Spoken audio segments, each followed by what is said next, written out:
우선 오늘 이 시간과 다음 시간에는 계속해서의 문화에 관한 이야기를 드리려고 합니다. 지난 시간에는 문화에 관계되는 이야기를 하면서 우리의 좀 부족한 부분들을 제가 좀 신랄하게 좀 비판을 한 일이 있었죠. 기분 나쁘게 생각하지 마시고 또 그런 부분은 또 우리가 스스로 서로가 인정을 하고 고쳐나가면 좋겠죠. 우선 말이죠. 문화의 그 정의를 제가 내려드릴게요. 문화의 정의입니다. 제가 일일이 쓰질 않겠습니다. 제가 그냥 읽어드릴 테니까요. 참고로 그냥 적어보세요. 문화의 정의는 교육, 언어, 전통, 교육, 언어, 전통, 습관, 종교에 의해 교육, 언어, 전통, 습관, 종교에 의해 장기간 동안 형성된 한 집단의 고유 가치관, 종교에 의해 장기간 동안 형성된 한 집단의 고유 가치관, 전통, 세계관, 사회관이다. 이렇게 그냥 간단하게 정의를 내릴 수 있어요. 다시 말하면 문화는 어떤 한 집단이 갖고 있는 교육과 언어, 습관, 종교에 의해서 장기간 동안 형성됐어요. 오랜 수백 년 동안 또는 수천 년 동안 이렇게 형성된 고유 가치관이 있어요. 그 단 집단에요. 또는 전통이 있고 세계관이 있고 또 사회관이 있다. 이것을 통틀어서 문화라 그런다고요. 그것을 영어로 culture 그러죠. culture. 네. culture 그래요. 이렇게 culture라고 부르는데요. 문화의 특성이 좀 여러 가지 있어요. 그걸 좀 우리가 좀 한번 봅시다. 문화의 특성들이 있어요. 첫째 문화의 특성들 중에 아주 중요한 특성이 뭐냐면요. 비동화성이에요. 비동화되는 그러한 특성이 있어요. 비동화. 다시 말하면요. 그 물과 기름 같다고 그럴까요? 타문화와 이제 제가 말하는 걸 그냥 적으세요. 타문화와 자문화예요. 예. 이 타문화와 자문화예요. 이 자문화와 타문화와 자문화는 서로 쉽게 동화되질 않아요. 이 문화라는 게 내가 만들어 놓은 우리 문화가 가지고 있는 가치관과 문화와 전통이 있으면 가치관과 세계관이 다른 것과 이게 접목이 잘 안 돼요. 물과 기름 같이 말이죠. 이것이 굉장히 우리 인간 문화 속에서 가지고 있는 큰 문제점이에요. 예를 들면요. 우리 한국 사람이 중국에 산다고 해서 중국 사람입니까? 아니에요. 우리 한국 문화를 단군 왕건부터 시작해서 약 한 5,000년 동안 가져온 그 문화가 있거든요. 그 문화를 가진, 그 영향을 가진 분이 중국에 가서 한 50년 살았다고 해서 중국 사람이 되질 않아요. 그렇게 쉽게 동화되지가 않아요. 그래서 우리 조선족들 보면요. 그분들이 거기서 한 70년 살았는데, 70년이요. 아직도 우리 한족의 우리 한민족의 문화를 그대로 가지고 있어요. 그게 그렇게 쉽게 포기가 되지가 않아요. 그래서 그 사람들은 자기네 나름대로의 문화를 가지고 있죠. 그 문화를 뭐라고 그러죠? 조선족 문화라고 그래요. 근데 그 조선족 문화가요. 나름대로의 어떤 문화를 또 가지고 있는데 그 문화가 우리 한반도에 있는 요 남한의 문화와 또 달라요. 또 알다시피 북한의 문화하고 또 다르고 우리 한민족이 가지고 있는 문화가 여러 개 있어요. 고려인들 문화, 또 조선족 문화, 또 일본 교포 사회의 문화, 그 다음에 미국의 교포 사회의 문화. 이 문화가요, 조금씩 달라요. 딴 나라에 가서 한 40, 50년, 100년 가까이 있으면서 일본 같은 데는 한 100년 될 거 아닙니까? 있으면서 일본 문화에 동화되는 것 같으면서도 동화되지 않으면서 또 이 한국 문화를, 우리가 갖고 있는 이 한민족의 문화를 포기하는 것 같으면서도 포기하지 않고 자체의 어떤 특수한 문화를 또 만들어내요. 그래서요, 우리 한족도 보면은 문화가, 다양한 문화가 세계 여기저기에 다 있어요. 그런데 그 중에 보면 공통된 부분이 있어요. 그래서 우리가 보면, 아, 저분은 한국 사람이구나. 한국 사람이 아니죠. 한국은 이 남한을 지금 한국이라고 그러죠. 그러니까 한민족이라고 그러죠. 우리가 한민족이구나. 예컨대 공통된 게 뭡니까? 김치예요. 고려인들도 가보면 그분들이 언제 소련에 갔냐면 1937년에 갔거든요.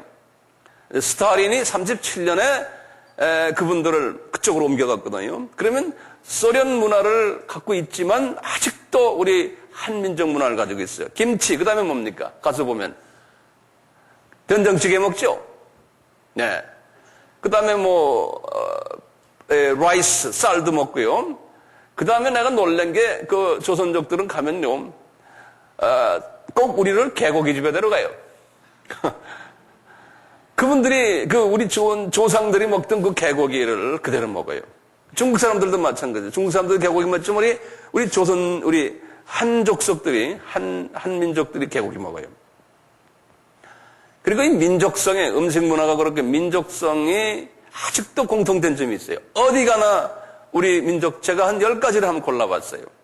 이 민족성의 공통된 점. 첫째가요, 참고로 그냥 적어보세요. 내가 적으면 시간이 많이 가서.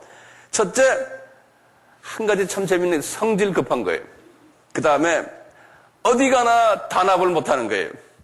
우리 한족은요, 한민족은. 그것은 고려인도 마찬가지고 다 단합 못해요. 모래알 같아요. 그 다음에 뭐가 있습니까? 무슨 일을 하나 열심히 해요. 우리 민족이에요. 강인한 성품이 있어요. 그 다음에 생활력이 강해요. 생활력이. 교육열이 강하고, 종교성이 강하고, 그 다음에 유교 문화의 유산으로요, 조상 제사에 대한 집념이 있어요. 그걸 포기 못해요. 일본 사람이나 또는 중국 사람들은 그렇지 않아요. 그 다음에 우리가 가지고 있는 강한 가부장 제도가 있어요. 유교적인 개념, 가부장 제도. 다시 말하면 집안의 어른 하면 이제 어른이 가지고 있는 그 파워가 있어요. 예. 그 다음에 시부모와 고부 간의 갈등 문제. 이거 우리 민족이 상당히 강해요. 다른 민족도 어느 정도 있지만 우리는 그게 더 강한 것 같아요. 10번째는 제가 볼 때요, 강인한 여자가 강해요. 그래서 오늘날도 보면은 여자들이 골프 치는 여자들도 세계에서 우리나라가 지금 여자들이 지금 난리잖아요. 예. 우리 한민족의 여자가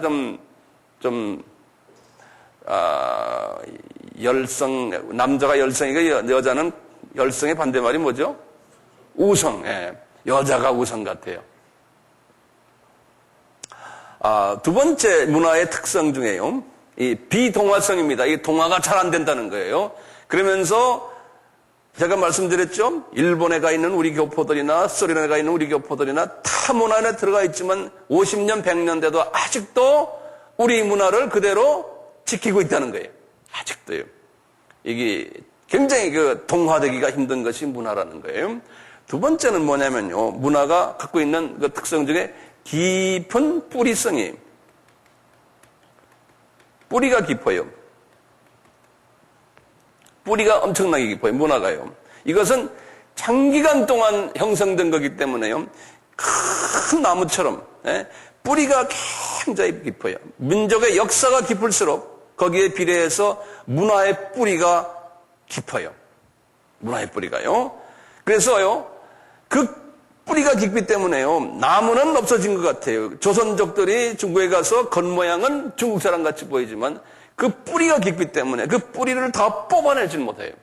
그 뽑아내려면 한참 걸려요. 한참이요. 예. 약 한 200년, 300년 가면 그 뿌리가 약간 벗겨질까요? 그리고는 딴 족속과 이제 결혼을 하면은 그렇게 될 가능성이 있어요. 그래서 이 문화라는 것은 우리 성서를 공부하기 위해서는 절대로 필요한 개념들이에요. 그래서 제가 지금 설명해 드리는 거예요. 이런 개념이 약하기 때문에 우리가 성서를 보는 눈도 그렇고 또 있는 선교라는 이러한 대명제를 우리가 이야기할 때 그쪽을 보질 못해요, 사람들이. 아주 단편적으로 성서를 보는 거예요. 그래서 거기에 대한 도움을 주기 위해서 제가 지금 말씀합니다. 세 번째 그 특성은요, 배타성이. 이게 무슨 말이냐면요, 타 문화를요 인정하지 않고 존중하는 마음이 결여되어 있어요. 이 모든 사람은 어느 문화나 똑같아요. 타 문화를 오히려 배타하는, 이 타 문화를 배타하는 그러한 것이 일반적인 문화의 특성이에요. 타 문화를 배타해요. 그래서 결론적으로요, 이 어떤 현상이 일어나냐면 네 번째의 특성이요, 자문화 중심 사상이에요. 중심성이에요. 자문화 중심성. 이것을 이제 전문 용어로 뭐라고 하냐면 에스노. 우리 에트네란 말 배웠죠? 에트네. 에트노 센터라고 해서 센트릭 그런다. 에트노센트릭 이런 말 써요. 이게 뭐냐면 자문화 중심 사상이에요. 예컨대 이게 무슨 말이냐면요, 내문화 우월 사상이에요. 네. 여기 뭐냐면 자문화 우월 사상이에요. 내문화가 최고다. 네. 그래서 모든 사람은요, 이걸 이해하세요. 모든 사람은요, 사물을 볼 때, 특히 타 문화의 사물을 볼 때요, 자기 문화 중심으로 타 문화의 사물을 봐요. 이게 굉장히 중요한 개념이에요. 자기가 가지고 있는 자기 문화 중심으로 타 문화의 모든 사물들을 보고 이해하고 판단하고 결론을 지어요. 이해하고 판단하고 결론을 지어요. 이제 그런 예들은 우리 주변에 뭐 부직이 있어요. 제가 몇 가지 예를 좀 들어드릴게요. 그 예까지도 좀 적어보세요. 일본 사람들이요. 일본 사람들은 이제 꿇어앉고 뭐 여자가 그냥 이렇게 나올 때도 뒤로 나오고 그런 것도 좋지만 일본 사람들, 타문화 사람들 일본 사람 볼 때 일본 사람들은 인사성이 바르잖아요. 이렇게 해서 두 분이 만났으면 인사 한 번 하고는 그 다음에 두 발 가서 또 인사하고 돌아가서 한참 가다 또 돌아서 또 인사하고 한 3번은 해야지만 빠이빠이가 되거든요, 그분들은. 그런데 그런 거에 익숙치 않은 타문화 사람들이 볼 때는 이 백인들이 이렇게 보면 they are crazy 그런다고요? 자기네 입장에서 보면 crazy한 거예요. 미친 사람들 같아요. 왜 저렇게 하냐, 바쁜 세상에서. 근데 그건 다 그렇게 하거든요, 일본 사람들은요. 웬만한 예의를 지키는 사람들은요. 우리 한국은 어때요? 외국 사람들이 우리 한국을 볼 때요, 자기네 문화 중심으로 우리 한국을 볼 때 그냥 뭐 이야기거리가 엄청나게 많은 거예요. 그 음식 문화를 봐도 그래요. 이제 제가 한 몇 달 전에 이제 외국인하고 같이 이제 이야기하는데 그래, 한국에 와가지고 제일 불편한 게 있대요. 뭐냐 그러니까 밥 먹을 때요. 이게 예를 들어서 한 그릇에다가 수저 막 집어넣는 거예요. 이건 미치겠대. 그 사람들 말해 절대로 자기가 밥을 못 먹겠대. 한국에 와서요. 자기가 먹던 스푼을 거기다 집어넣어서 그것도 떠가지고 자기를 막 준대요. 그렇게 하잖아요. 그게 우리 문화 아닙니까? 그 왜 그러냐 이거예요. 코리아가 굉장히 모던하고 코리아가 지금 굉장히 현대 나라인데 왜 그런 그 비위생적인 그러한 짓을 하냐 이거예요. 그러면 뭐라고 설명해야 돼? 그거 해야지만 우리는 정이 들고 그렇게 하는 거다라는 거죠. 네. 그것뿐이에요? 그런 얘기는 많죠. 다 이야기해 그분들에게 이해가 안 되지만요. 그러니까 그게 우리 문화거든요. 우리 문화예요. 인도 가보세요. 인도 사람들은 꼭 밥을 먹을 때 손으로 먹거든요. 인도의 화장실에 가면 그게 없어요. 종이가 없어요. 어디 가나요? 그리고 화장실 가서 종이 찾으면 안 돼요. 그래서 그런 문화니까 그분들은 그렇게 먹어야 되거든요. 밥을 그렇게 먹어야 되고. 미국 사람들은요, 기분 나빠하는 게 몇 개 있어요. 근데 우리 민족에게 가장 기분 나빠하는 게 뭐냐면 우리 민족은 제일 먼저 사람을 만나면 제일 먼저 나이 묻잖아요. 예? How old are you? 그러잖아요. 우리는 제일 먼저 그거 묻잖아요. 그래서 그래갖고 이제 서열을 만들잖아요. 예? 그런데 한국 사람들이 이제 우리 문화식으로요. 미국 사람에게 여자 보고 너 몇 살이냐 물어보면 여자가 그냥 얼굴이 그냥 완전히 질색이 돼버려요. 그래갖고 이런 무례한 남자가 어디 있냐 그런다고요. 왜 여자 나이를 물어보냐 이거예요. 그거 어떻게 설명합니까? 예? 다 자기 문화 중심으로 해서 다 보거든요. 예, 자기 문화 중심으로 해요. 그러니까 우리가 타 문화가 뭘 싫어하고 뭘 좋아하는 거를 각 나라마다 다르기 때문에 또 각 나라 안에도 지역마다 다르기 때문에요. 그것을 우리가 다 알고 있어야지만 선교를 할 수 있는 거예요. 네. 우리가 가서 내 문화 중심으로 해서 말이죠. 예컨대 선교를 하려고 그러면은 엄청난 문제에 봉착하게 돼요. 그 다음에 몇 번째입니까? 배타성 자유문학성. 그 다음에 5번째요. 그 인간의 한계성이 문화의 특성 중에요. 이 한계성이 인간의 한계성이.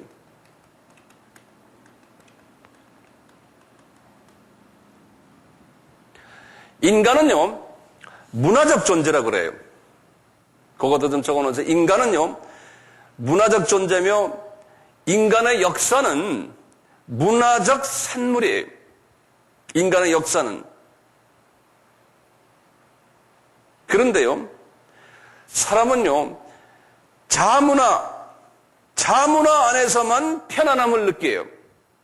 타문화 속에 들어가면요, 편안함을 가지지 못해요.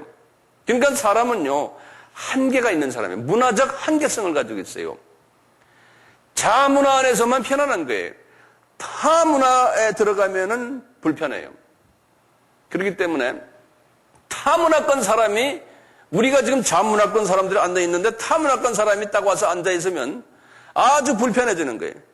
그러니까요, 내가 타문화권 사람들 모인 데 가서 혼자 앉아 있으면 불편해요? 좋아요? 아주 불편한 거예요. 불편하고 불안하고 또 이해가 안 되는 일들이 많고. 네. 그러니까 사람은 자연이요, 외국에 나가서 살 때요, 타문화권에 있을 때요, 항상 자기와 동질의 문화 사람들끼리 모여서 살게 돼 있어요. 그것을 뭐라고 하냐면 게토라 그런다. 게토라는 말 들어봤어요? 한번 내가 영어로 써줄게요. G-H-E-T-T-O예요. 이걸 게토라 그래요. 유대인들이 이렇게 과거 한 2000년 동안 유대인들이 자기 나라 없이 돌아다녔지 않습니까? 그러면서 이제 유대인들이 어느 나라에 가나 자기네끼리 이렇게 모여 있었어요. 그래서 이제 여기 대문자로 G를 대문자를 해서 게토 그러면 유대인들이 모여 있는 유대인촌 그런 소리예요. 그것이 이제 보편화돼 가지고 모든 사람들이 문화권 사람들이 타문화권에 들어가서 자기네끼리 모여 있는 그룹을 게토라 그런다고요. 그래서 항상 타문화권에 들어가면요, 게토를 형성하게 돼 있어요. 우리 같은 그걸 게토를 뭐라고 그래? 한인촌 그러지 않습니까? 세계 어디 가나 이제 차이나타운이 있어요. 세계 어디 가나 한국 사람 있는 데는 코리아타운이 있어요. 뭐 각 나라 어느 민족이나 다 똑같아요. 이 게토가 있으면 게토 안에서요, 이분들이 그 안에서 조그만 사회를 이루어요. 그래서 그 안에 이제 학교가 있고요, 이제 교회가 있고요, 음식점이 있고, 그 안에 문화원이 있고, 극장도 있고, 또는 요새 와서는 신문사도 있고, 그 안에 이제 여러 가지 교민 행사로는 교민회도 있고, 기타 이렇게 되거든요. 이 게토 속에서 이제 이분들이 자기네 스타일로 사는 거예요. 그래서 주문화의 영향을 받지 않으면서요. 그래서 우리나라에도 보면 지금 외국인들 많이 들어와 있지 않습니까? 흑자가 다가 미얀마 사람은 미얀마 쉘터라고 그래. 자기네 거기 모이는 쉘터가 있어요. 각 나라가 다 있어요. 각 나라가요. 우리나라에도요. 그러니까 주말 되면 우리 학생들이 그쪽으로 다 가요. 거기 가서 자기 나라, 우리 같으면 김치찌개 해 먹고 자기네 나라의 음식을 해 먹어요. 우리 여기 농장에요. 저 농장에 미얀마 학생들이 여기 좀 있기 때문에 그 학생들이 자기네 나라에 배추를 심어 먹어요, 저기서요. 그걸 뭐라고 부르는지 내가 이름을 까먹었는데. 그래서 이제 그게 우리 그 자매들 중에 과거 몇 년 동안 요새는 그런지 모르겠는데 그걸 자기네가 이제 만들어서 그 다발을 만들어가지고 미얀마 사람들 모인 데 가서 그걸 팔아먹어요. 그래서 그걸로 또 이제 돈벌이 좀 하고 그랬어요. 근데 이제 그분들이 우리 식당에서 미얀마 국을 만들거든요. 근데 우리가 먹어보면은 나는 괜찮아요. 그런데 딴 분들이 딱 먹어보면은 못 먹게 돼요. 그 이상한 냄새가 난다는 거예요. 근데 그 사람들은 그 이상한 냄새 때문에 먹는 거거든요. 우리가 그 된장, 그 냄새, 그 이상한 냄새 때문에 우리가 살잖아요. 똑같이 각 나라마다 가지고 있는 그 이상한 냄새가 있어요. 그 타문화권에 들어와가지고요. 자문화를 포기하지 못하는 경우는 제가 타문화권에서 한 30년 살았기 때문에 너무나 많이 구경했어요, 제가요. 네. 하나의 좀 우스개 이야기인데요. 제가 1969년인데 제가 이제 미시간 대학에 다닐 때인데 그 대학이 이제 기숙사에서 여기 있는데 69년이니까 이제 한참 이야기죠. 네, 어떤 분은 태어나지도 않았을 텐데요. 그런데 우리 같은 기숙사의 복도에 같은 층에 이 중국에서 온 대만도 아니고 이 중국에서 온 그 당시에 그 문화혁명 때거든요. 중국에서 유학 온 학생이 하나 있어요. 물리학을 공부하는 학생인데요. 근데 그 학생이 말이죠. 우리 층계에 쫙 있는데 동양 사람은 그 학생하고 나 하나밖에 없어요. 그 한 층에 말이죠. 이거 5층짜리 빌딩인데. 그러니까 눈에 띄잖아요, 저희들이. 이런데 그 당시 이제 월남 전쟁 할 때니까요. 미국 사람들 중에서 군인 출신들이 꽤 많았어요. 학교 안에.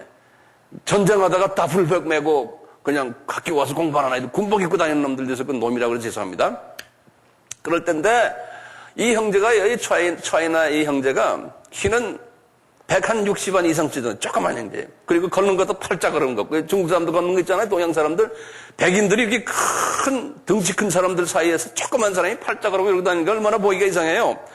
어쨌든 이 형제가 이제 샤워실에 오는 거예요. 이제 기숙사의 한 층에 이제 가운데 이제 화장실, 샤워실이 있는데 샤워실 올 때 보면 그 파자마 딱 입고 이 백인 문화에서는 사람이 파자마를 입고 집안에만 있지 파자마 입고 베드룸에만 있지 리빙룸에도 나와도 안 돼요. 거실에만 나와도 그건 안 되는 거예요. 파자마 입고는 특히 외부 사람이 있을 때는. 그런데 이 형제가요. 우리 동양 문화는 그렇잖아요. 파자마 입고 파자마 입고는 이 형제가 우리가 목욕탕에 갈 때 우리 요만한 그 대야 가져가잖아요. 그 대야가 뭐냐면 물 담아서 이렇게 물 위에다 뿌리는 거예요. 우리도 옛날 그랬잖아요. 대야를 조그마한 대야에다가 비누 담고 꼭 우리 목욕탕 가는 비누 담고 이제 수건 담고 이래서 짤랑짤랑 온다고요. 와가지고 이제 그 형제가 딱 그걸 이제 화장실에 놓고요. 화장실에 들어가요. 화장실에 들어가는데 지금 다른 학생들도 이제 화장실에 들어가려고 이제 준비하는데 그 학생이 화장실에 딱 들어가면요. 어떻게 하냐면 화장대 위에 발을 올려놓고 앉아요. 우리 동양식으로 말이죠. 화장대에 발을 올려놓고 앉으니까 이 미국 아이들이 이렇게 보면 발이 안 보이잖아요. 그러니까 문 열고 뚝 들어가 버린다. 얘가 장구질 않고 있어요, 거기서. 그러면 문 열고 탁 들어가면 웬 중국 사람이 이러고 앉아있잖아요. 그래가지고 서양놈들이 그냥 눈이 뜬거고 막 도망가는 거예요. 이상한 사람이 거기 앉아있다고. 그런데 이 중국 사람이 말이죠. 거기서 뭐 중국말로 말이죠. 막 욕을 하는 거예요. 남이 화장실에 있는데 말이야. 네가 왜 문 열고 막 들어가냐, 이게. 그러니까 그냥 기숙사에서 문제가 생겨서 걔 때문에요. 걔 때문에 화장실 문을 못 열겠다는 거예요. 미안해서. 무서워서 가서. 그래, 그 회의가 일어나서 회의가. 어떻게 하느냐? 그래서 부탁을 했어. 너 좀 발을 내려놔라. 자기는 죽어라고 발 못 내려놓는다는 거예요. 제가 그걸 경험하면서 우리 민족은 그런 사람 거의 없는데요. 가끔 가다가 그런 사람들이 가끔 있어요. 지금은 어떻게 된지 모르지만 하여튼 내가 근 30년 전 이야기인데요. 그런 생각이 지금이 나요.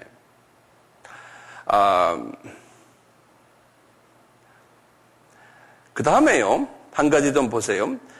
하나님이 이 문화를 어떻게 이해하네. 하나님의, 그래서 제목을요, 하나님의 문화의 이해예요.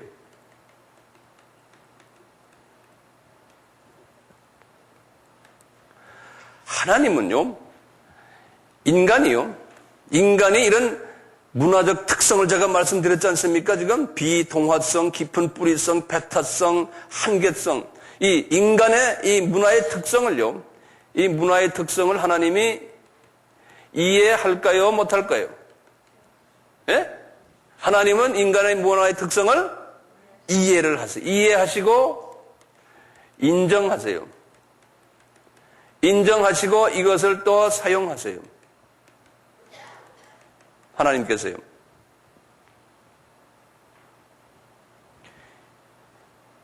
이것이 중요한 개념이에요. 보세요. 하나님이 절대로요, 인간의 문화를요, 강제로 변화시키길 원치 않으세요.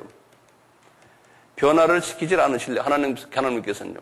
인간의 문화를 그대로 존중하세요. 그리고 인정하세요.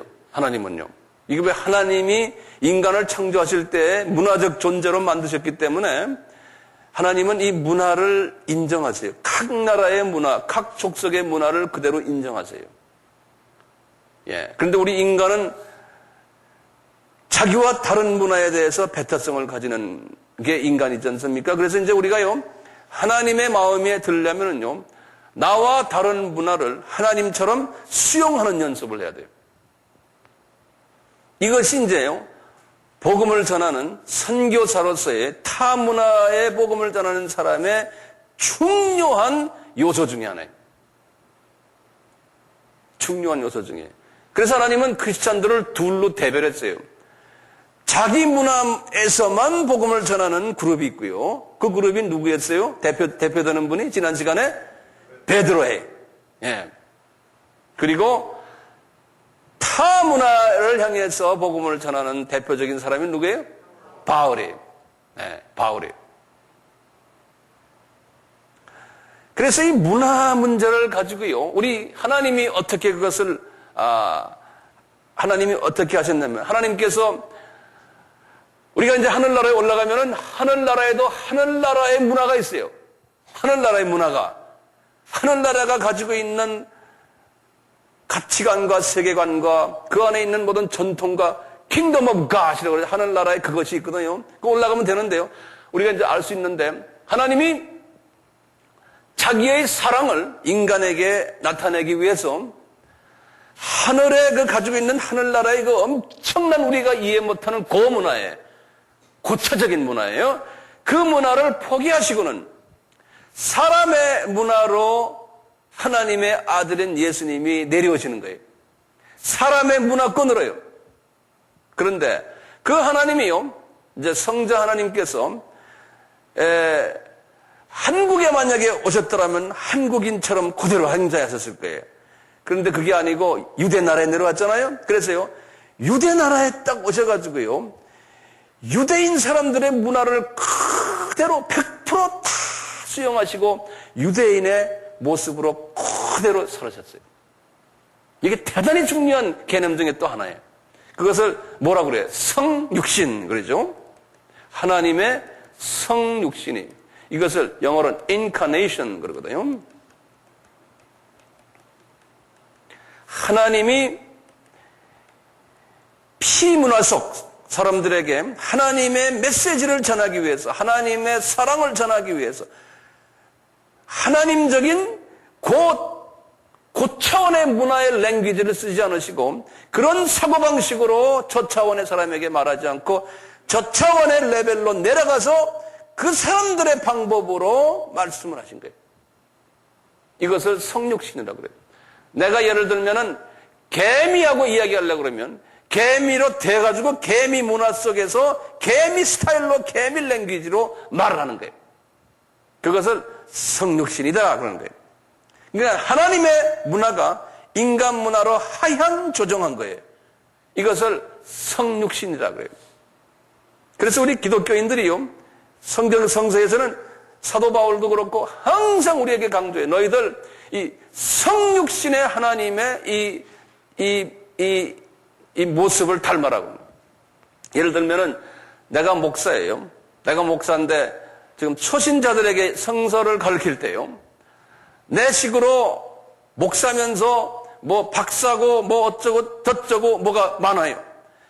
아주 고차원적인 말로 하면 여기서 알아들어요? 못 알아들어요.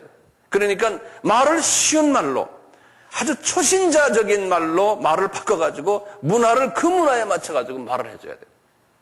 예컨대 이제 지금 여기에 초등학생들이 앉아있어요. 그러면 제가 지금 이런 식으로 말하면 초등학생들이 알아듣습니까?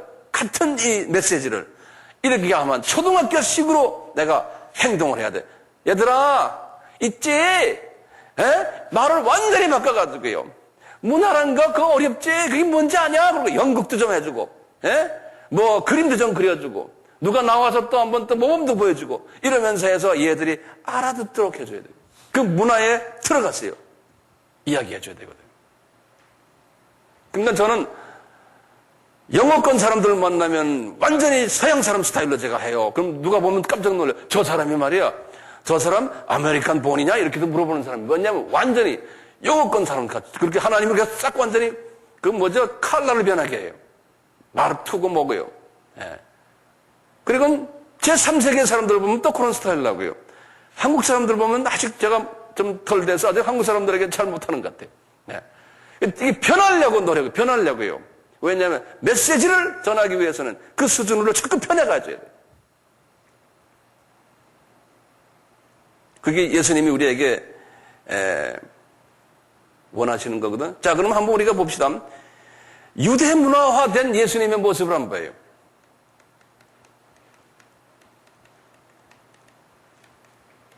유대 문화화된 예수님의 모습이에요. 이렇게 보시면 이분이 첫째요. 하나님이신데 이분이 샌들을 신으셨어요. 그랬죠? 그리고 샌들을 신었는데 그 샌들을 매일 바꾸지 않으세요. 항상 형편없는 샌들이 돼서 예수님의 발에 항상 먼지가 묻어있고 왜냐하면 모든 사람이 그러고 사니까요. 하나님이신데 성육신 하셨어요. 음식도 그 음식 잡수셨어요. 또 예수님이요. 그때 유대인들이 쓰는 말 중에 아주 그 사투리 말이 있었어요. 아람어라고 그래요. 아람어. 우리 같으면은 어디 사투리라고 그럴까요? 제가 가끔 항상 경상도 말을 놀리지만 경상도 말 중에서 저 시골에 있는 언제예? 뭐 이런 말 있잖아요. 예. 뭐 이런 가도 그냥 평소에 안 쓰는 예수님이 그런 사투리를 쓰셨어요. 아람어예요. 그 나라의 유대어나 유대말을 쓰지 않으시고요. 왜? 그만큼 이분이 자기 자신을 낮추셨어요. 그 다음에 의상도 그렇고요.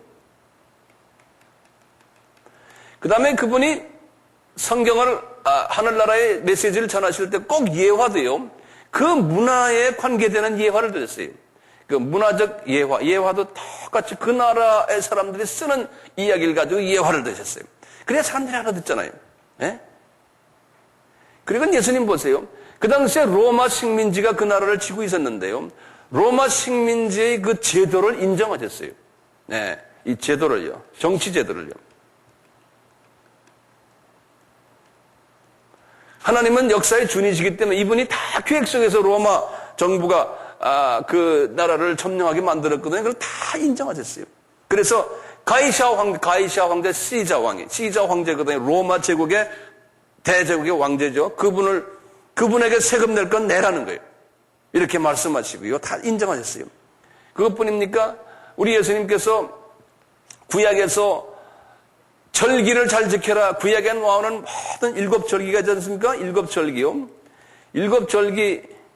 7절기를 잘 지키게 했어요. 그 7절기 제가 순서대로 적어드릴 테니까 이것도 외워두시면 좋겠어요. 첫 절기가 뭡니까?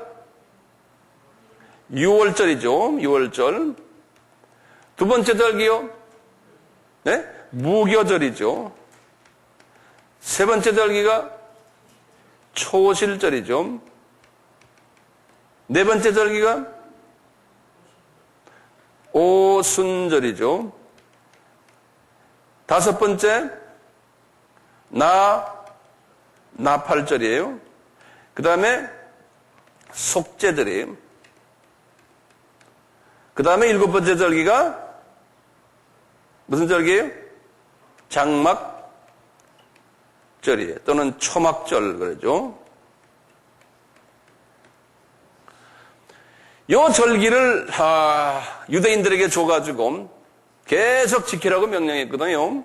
근데 요 절기 중에서 3대 절기가 있어요. 요 3대 절기가요. 요 3대 절기가 뭐냐면 6월절이, 그 다음에 요 오순절이, 그 다음에 장막절이, 요 3대 절기 있어요. 요 3대 절기를 꼭 지키라고 그랬어요. 네. 자, 요 3대 절기를 지키라 해놓군요. 예수님이 본인도 정확하게 이 절기를 지켜오셨어요. 그래서 예수님께서 북쪽 갈릴리에 계시다가 꼭 요 7절기를 지킬 때 되면 다른 유대인들과 같이 꼭 예루살렘에 오셔서 요 절기를 꼭 지켰어요. 예. 자, 이런 내용도 이렇게 보시면서요.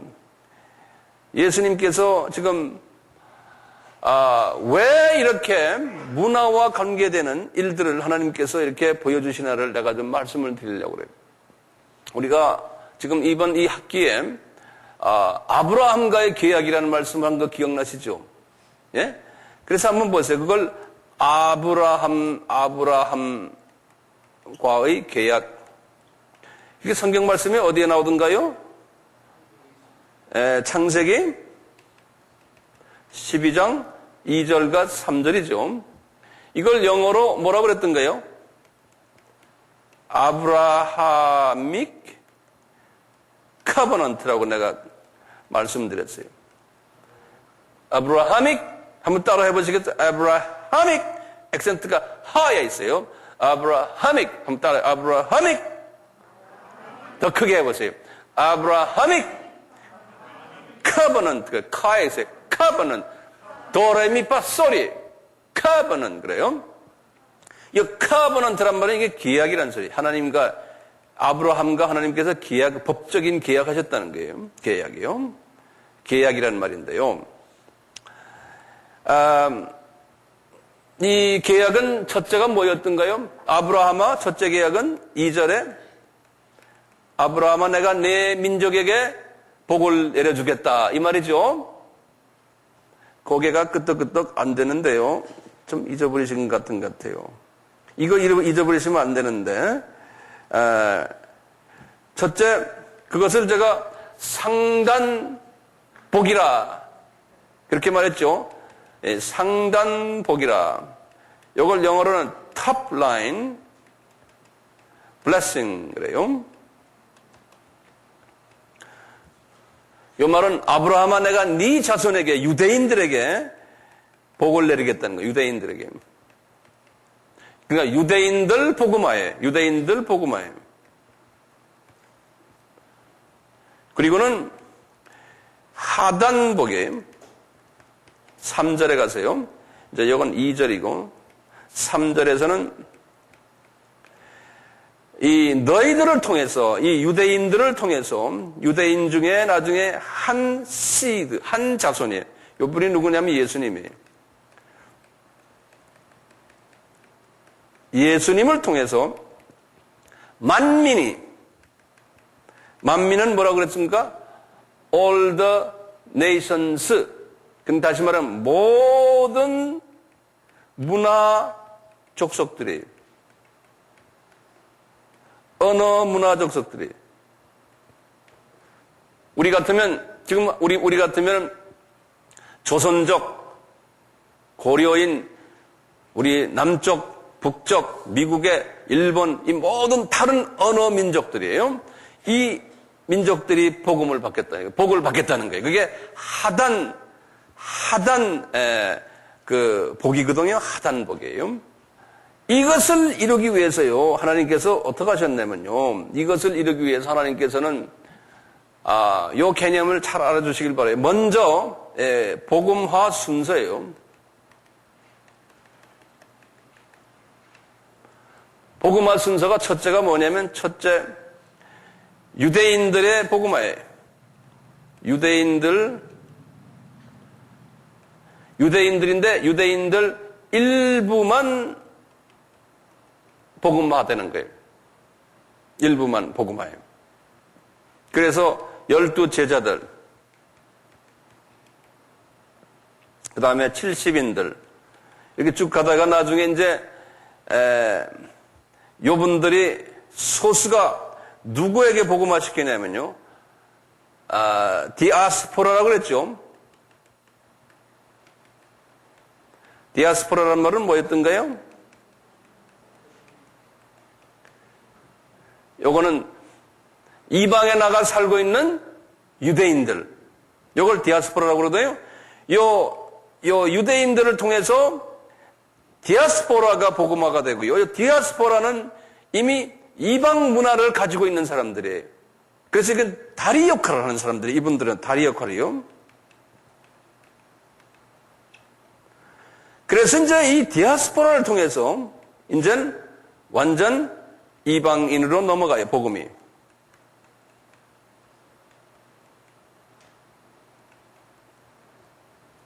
이방인으로 넘어가요.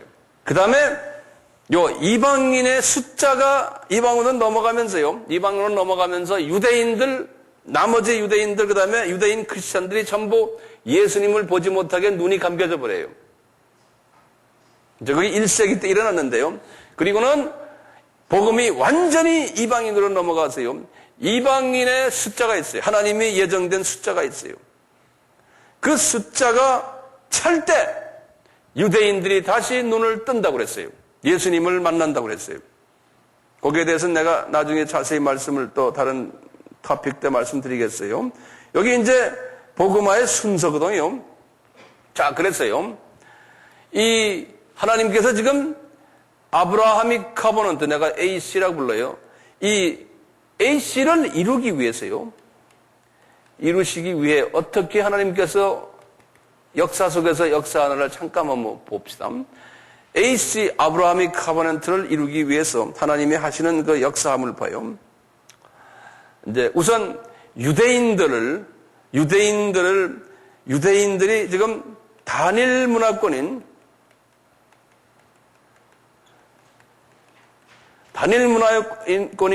유대인들을 이제 타 문화권으로 강제로 이주시켜요. 왜 그럴까요? 이제 유대인들을 통해서 이방인에게 복음이 가야 되기 때문에요. 다리 역할을 할 유대인들을 하나님께서 준비를 시키세요. 다리 역할을 할. 그런데요, 이것은 하루아침에 되는 게 아니에요. 유대인이 딴 나라에 가가지고 이방 사람들과 같은 사고방식을 가진 그러한 그 동화된 유대인이 되려면 약 몇백 년이 걸려요. 그래서 하나님께서 어떻게 하셨냐면요. 이 일을 위해서요. 하나님께서 주전 BC에요. 586년에 바벨론이 유대 나라를 침범하게 하셨어요. 그러니까 이 바벨론 침략 사건은요. 이게 다가 누구하고 연결되어 있냐면 아브라함과의 계약과 연결이 되어 있어요. 복음 전하는 일과 연결이 되어 있어요. 이방의 복음을 전하기 위해서 하나님이 다 준비시켜놓은 큰 틀이에요. 우리는 그냥 그렇게 보지 못할 때요. 성경을 보는 눈이 아주 좁아져요.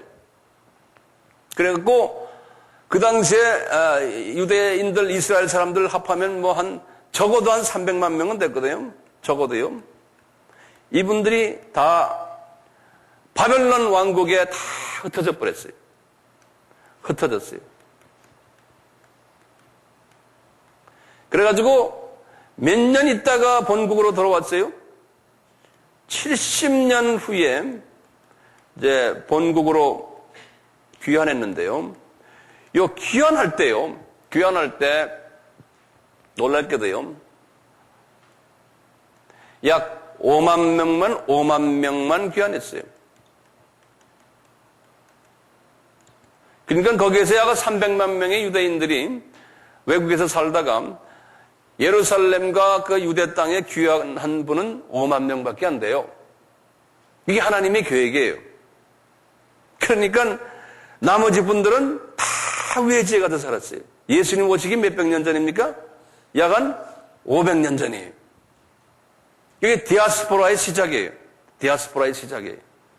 그 적어놓으세요. 디아스포라의 시작이거든, 이게.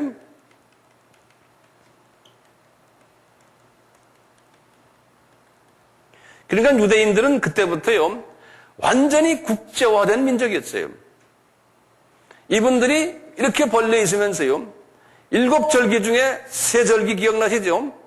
7절기 중에 3절기째가 때가 되면은 이분들은 예루살렘으로 와야 돼요. 특히 경건한 유대인들은요, 꼭 와야 돼요. 그것을 계속해 왔었어요. 계속해서 본국으로 오는 거예요. 이분들이 이 바벨론 왕국에 이렇게 많이 살았기 때문에요, 구약 성경도요, 바벨론식으로 성경을 다시 바꿔줬어야 돼요. 왜냐면 그 후손들이 옛날 자기네 조상들의 그 오리지널 그 표현 가지고는 안 되니까, 그래서 이제 바벨론식 사본이 있어요. 성경 사본이. 구약 사본이요. 그만큼, 이 후손들이 이제는 그 유대인, 오리지널 유대인 문화서를 많이 잊어버렸던 거예요. 언어도 잊어버리고요.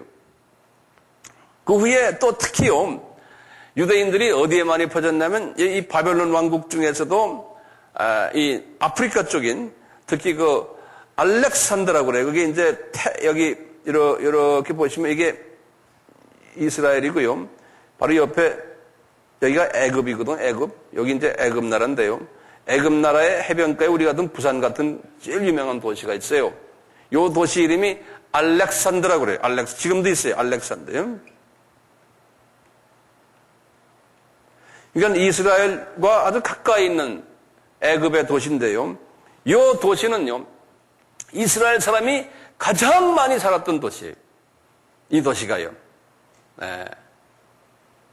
그래서 이 이스라엘 민족들이요, 여기서 이제 몇백 년 동안 여기서 이제 후손들이 자꾸 이제 태어나고 여기서 계속해서 이제 문화가 형성되니까요. 디아스포라 문화죠. 형성되니까 이분들이 완전히 자기 나라 문화를 잊어버리고 어느 정도 말까지 다 잊어버리고요. 글 읽고 쓰고는 다 잊어버렸으니까 할 수 없이 어떻게 했냐면 이분들이 이제 나중에 신약을 그분들이 이제 할 때도요, 읽을 때도요, 신약 그 당시에 읽을 기회도 없었지만 구약을 읽을 때도 마찬가지인데 구약이 뭐로 되어 있습니까? 전부 다가 헬라 말이에요. 안 그러면 히브리 말이에요. 히브리 말로 되어 있잖아요. 이건 히브리 말로 된 자기네 조상들의 말로 써진 구약을 읽을 사람이 없는 거예요. 전부 다 헬라화 돼 버렸어요. 이 사람들이, 후손들이. 그래서 구약을 헬라 말로 번역을 했어요. 구약을. 이분들이 읽기 쉽게 하기 위해서. 그것을 70명이 앉아가지고 했다고 해서 그걸 70인역이라고 그러는 거예요. 70인역이라는 말 들었어요? 그래서 이걸 70명이 굉장히 중요한 성경이, 이 성경이.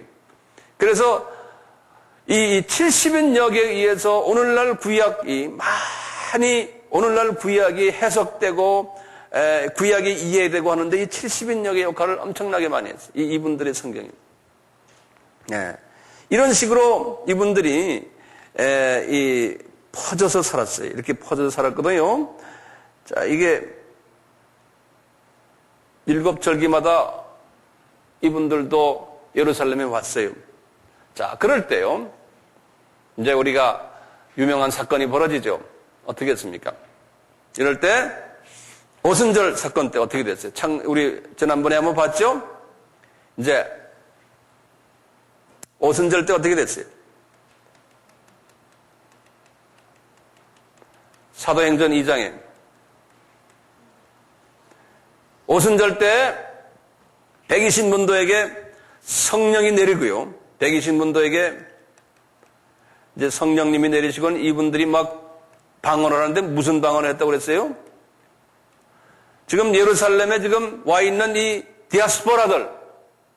디아스포라들을 하나님께서 복음화시키기 위해서예요. 그분들을 하나님께서 복음화시키기 위해서 이 사람들이 쓰고 있는 말 몇 나라 말이라고 그랬어요? 15나라의 방언을 했어요. 이 사람들이 말을 하는, 이 방언을 한 것이 라라라라라라라 막 하는데 이 120명이 말이죠. 뭐 했냐면 각 나라에서 온, 이방에서 온 유대인들이 알아듣는 말을 했어요. 이분들이 어떻게 저 갈릴리 사람들이 어떻게 우리 고향 말을 하느냐? 그래가지고 놀래서 술 취했구나 저 사람들. 아니다. 진짜 우리 말 하는구나. 그러는 과정 속에서 베드로가 일어나가지고 우리들이 이런 말 왜 하는지 아느냐? 그러면서 설교한 것이 베드로의 설교 아닙니까? 그래가지고 베드로의 설교를 듣고 몇 명이 회개를 하고 주님 앞에 왔어요? 3,000명이죠. 그렇죠? 그러니까 이 3,000명이, 그 3,000명이 어떤 3,000명입니까? 유대인 본토들이에요? 본토인들이에요? 안 그러면 디아스포라예요. 디아스포라가 3,000명이에요. 그러니까 그 가족까지 합하면 15,000명 되겠죠. 남자만 3,000명이니까. 결혼했다 그러면 부인과 자녀들 다 합하면요. 이렇게 이제 하나님께서 이제 복음화를 본토 유태인에서요, 이방 유대인으로 넘어가는 과정을 그렇게 시작하는 거예요. 오순절 때예요. 그래서 그 이방 유대인들이 이제는 이방인에게 갈 수 있는 좋은 그릇들이라는 거예요. 문화적으로 훈련된 사람들이에요. 문화적으로요. 이것을 우리 주님이 몇백 년 동안 준비했어요? 약 500년 동안 준비하신 거예요. 한 문화의 벽을 뚫기 위해서 말이죠. 500년을 준비하신 거예요. 500년을 준비하셨어요. 500년을요.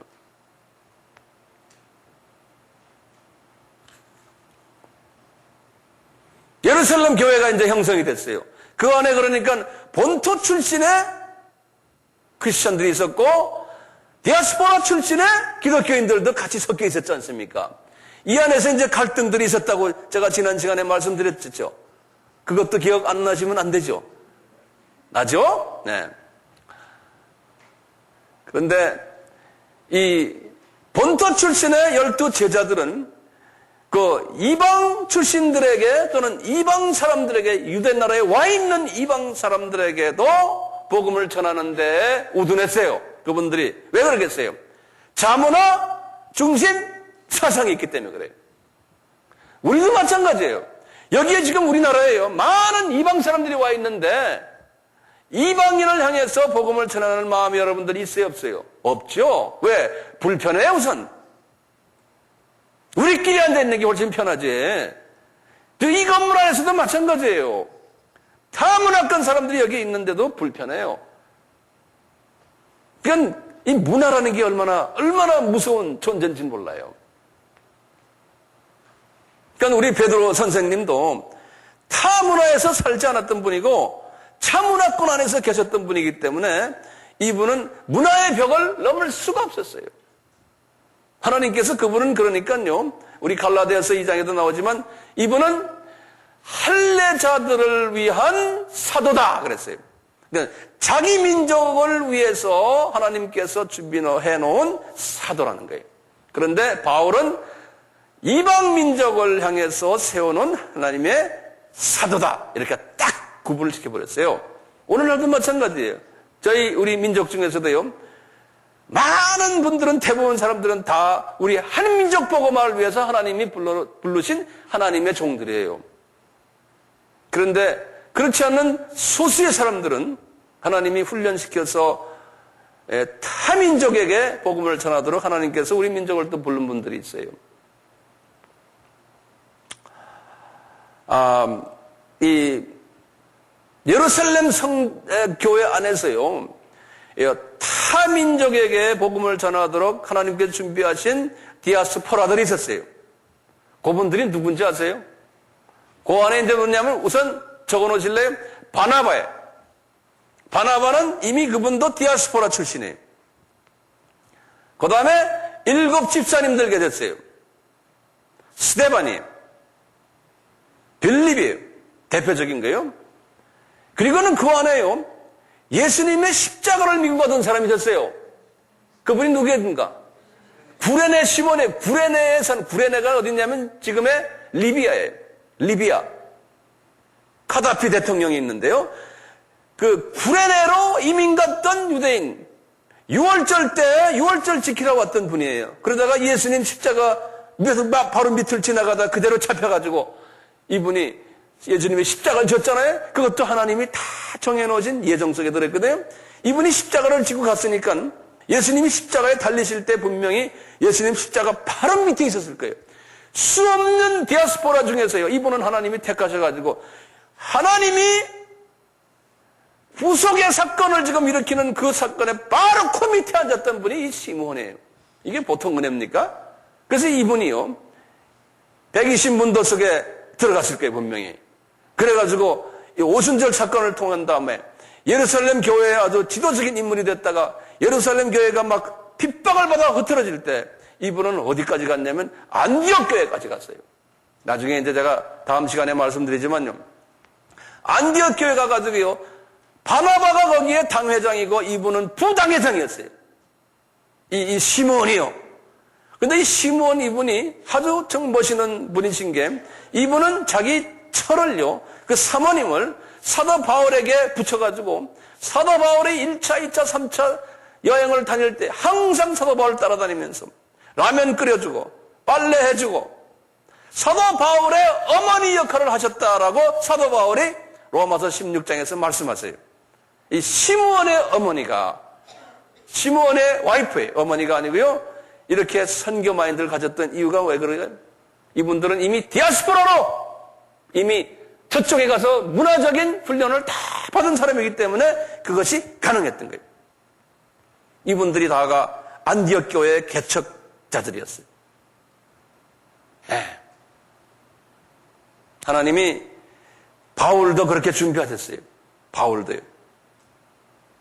하나님께서 바울은 갈라디아서 1장 15절과 16절에 보면 분명히 이렇게 말씀했어요. 바울을 준비하시는 장면이 있는데요. 뭐냐면 이 바울은 모태로부터 택정한 나의 이방 사역을 위한 나의 종이다 그랬어요. 그러니까 하나님께서는 이 바울을 이미 베드로로서는 도저히 안 된다는 걸 하나님이 다 아시고, 베드로가 나빠서가 아닌 문화적인 훈련이 안 됐기 때문에 타 문화권까지 가서 하려면은 베드로 가지고는 안 된다는 거예요. 12 제자들 가지고는 쉽지가 않다는 거예요. 그래서 하나님이 이미 바울을 딱 준비하신 거예요. 그래서 모태로부터, 그러나 내 어머니의 태로부터 나를 택정하시고 은혜로 나를 부르시니가 그 아들 예수를 이방에 전하기 위하여, 이방에 전하기 위하여 예수님을 내 속에 채우셨다는 거예요. 갈라디아서 1장 15절에서 16절에 이렇게 말씀하셨어요. 그런데 신기하게도요, 하나님께서는 그런 계획을 다 어머니의 모태부터 시작했지만 이 바울을 말이죠, 30년 동안 전혀 예수를 모르는 사람으로 만들어놨어요. 훈련시키느라고요. 그래서 이분이 주후 5년에 태어났는데요, 35년까지 이분은 전혀 예수님을 모르고 그 대신 유대 교육을 지켰어요. 내가 8일 만에 할례를 받고 이스라엘 족속이요, 벤야민의 지파요, 히브리인 중에 히브리인이요, 율법으로는 바리새인이요, 열심으로는 교회를 핍박하는 그러한 사람으로 만들어버린 거예요. 그래서 그냥 예수 믿는 사람을, 예수님이 가장 사랑하는 그 종을 거꾸로 하나님께서는 처음 30년 동안은 예수를 가장 미워하는 사람으로 만들어버린 거예요. 이 하나님의 계획이에요. 네. 그래서 하나님께서는 이제 다메섹 사건을 통해서 이제 하나님께서 이분을 부르시는 장면을 우리가 다 알고 있잖아요. 이 다메섹 사건을 통해서. 이제 그 부분은 제가 다음 시간에 이제 계속 말씀드리겠습니다.